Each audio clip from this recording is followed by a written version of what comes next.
Hi everyone, this is the online library orientation video for the Communicative Sciences and Disorders program. Today we're going to talk a little bit about the tools and resources you're going to need as an online student. We're going to cover how you can contact a librarian, how you can find articles, and how you can find books. Contacting a librarian is easiest through the Ask a Librarian chat box in the upper right-hand corner of the screen here. You can chat with us, email us, or give us a call. We have a librarian on call from 8 a.m. to 9 p.m. Monday through Thursday, 8 a.m. to 3 p.m. on Friday, and over the weekend we have librarians checking the email account, and they'll respond to your questions in less than 24 hours.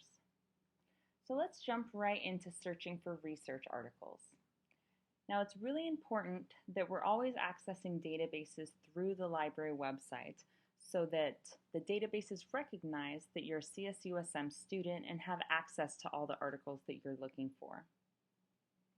Now we can either log in immediately in the upper right-hand corner of the screen, or you can just wait until you're actually trying to get into a database and it'll have you log in there before you enter the database.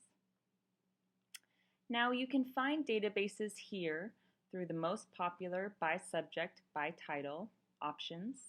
There's also the discovery search, and the discovery search searches everything we have in the library. So it's going to be a really, really big search. It's going to pull back a lot of stuff, but it might be not quite as specific as what you guys are looking for in this program. So I recommend you guys searching specifically through your research guide. So if we go up here to databases by subject, I'm just going to show you all the different subjects that are available. I imagine you guys will find certain databases like the education databases or the psychology or nursing databases especially helpful. But like I said before, let's try going through the research guides. Now the reason I want you to go through the research guides is we have a specific guide meant for speech-language pathology right here.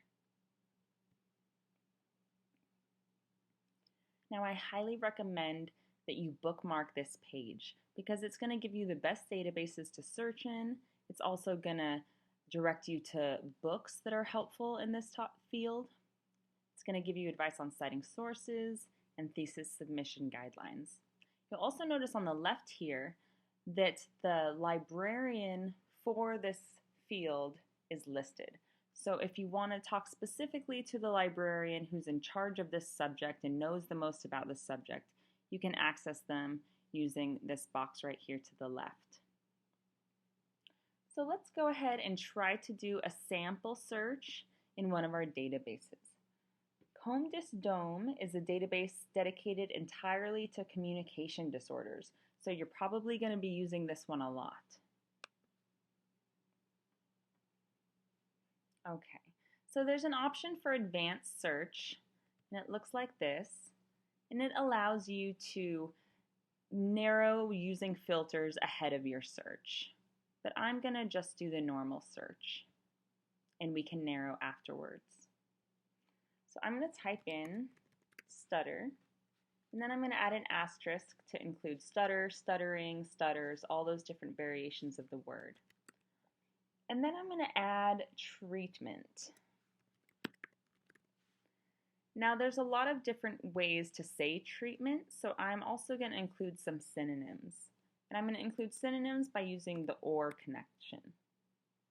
So treatment or management or therapy. And the reason I'm listing these synonyms is just to give us a bigger search, to pull back more results. I'm going to narrow by peer-reviewed right off the bat, and that's going to make sure that we're only getting back scholarly resources.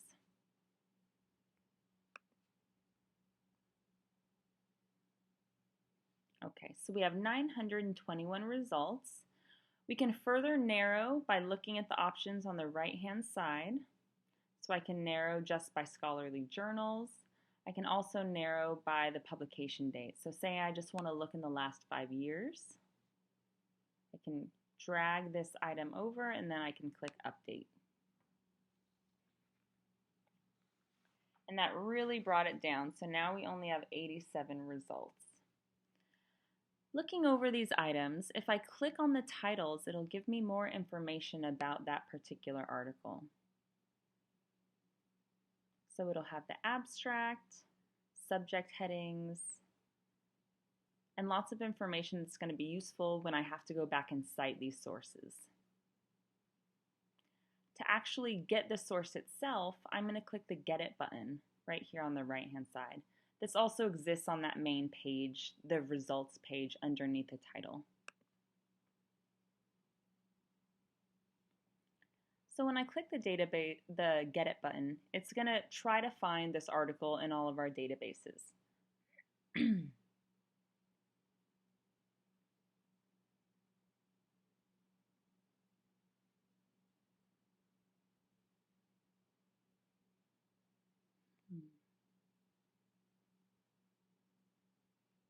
Eventually.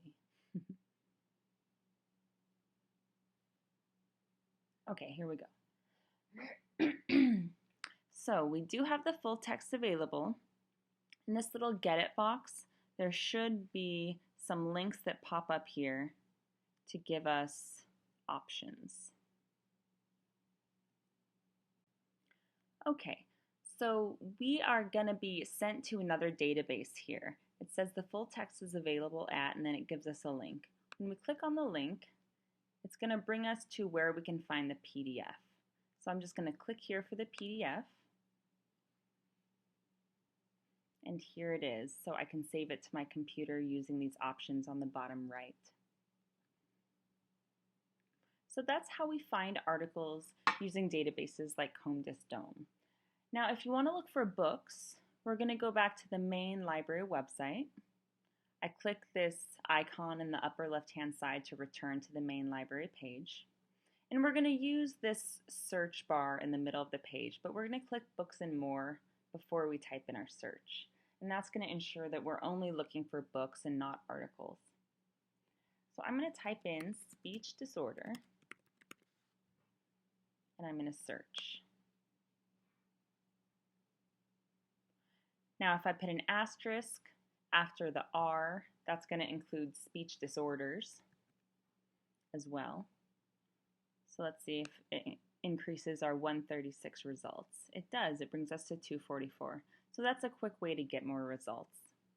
Now, a lot of these you're going to notice are online access, and that means that they're ebooks that you can access from home and read from home. So if I wanted to read this book, I would click the Get It button, and then the link that says eBrary Academic Complete, and it would bring me to the item. I could read it online, I could jump to certain chapters and read those. But if you wanted to get a book that physically existed at the library, you can do that, and someone can email those to you if you sign up for it. And I'm going to show you how to do that in a second. Now, I just want to point out what the circuit search is. If I click over here on the circuit, it's going to give us access to a lot more results because this is all of the San Diego libraries. It's a reciprocal borrowing program. So if you're not getting a lot of results in the CSUSM library, you can always reach out into the circuit and see if you can find more. So to actually sign up to get these books shipped to you, you're going to go to the main page again. You're going to click on Services, and then Services for Temecula and Distance Education. Now this is another page I recommend that you bookmark.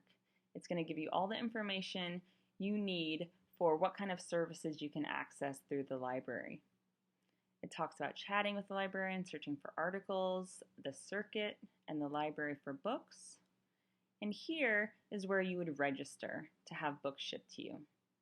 Now the only caveat to this is that you do have to mail them back and use your own funds for that. So keep that in mind when you request books. And I think that's all I wanted to cover today. So remember, on the upper right-hand corner of the screen is the Ask a Librarian chat box if you have any questions for us. Remember to look on the Speech Language Pathology Research Guide when you're beginning your research, right here. And finally, remember to bookmark the Library Services page, which you can access from services, and then right here, this link. And that is it. Thank you very much.